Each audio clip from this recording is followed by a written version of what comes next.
qeyd etdi müəllimlər. Qiymət tam yadımda deyil, amma imtahanda uyğunluğu müəyyən edin deyə belə bir sual var idi və səhv etmirəmsə bu şəkildə idi. Yenə də ola bilər ki, tam yadımda qalmayıbdı. Uyğunluğu müəyyən etmək lazım idi. İndi mən burada variant qeyd eləməmişəm. Amma təxminən belə bir sual idi. Təxminən deməyim, səhv etmirəmsə elə belə idi. Demək, bu 18 dəyərini özüm demişəm. Ola bilər ki, yazmışam daha doğrusu. Ola bilər 25 olar, nə bilim 36 olar və s. Bu birinci demək proqram üçün qiyməti tapsaq, A bərabərdir 18-in 10-a bölünməsindən alınan tam hissə nəyə bərabərdir? 1. Yəni 1-ə 1 qiyməti uyğundur. İndi orada variantlar var idi. Yəni, mən artıq variantları qeyd etmədiyimə görə elə belə yazacağam.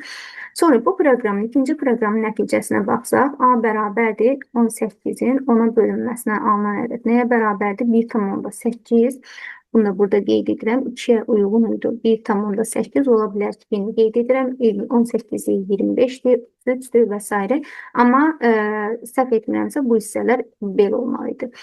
A bərabərdir, demək bu dəfə 18, 18-in də 10-a bölünməsindən alınan qalx nəyə bərabərdir? 8-ə, 3-ə də uyğun olmuş olacaq 8 qiyməti.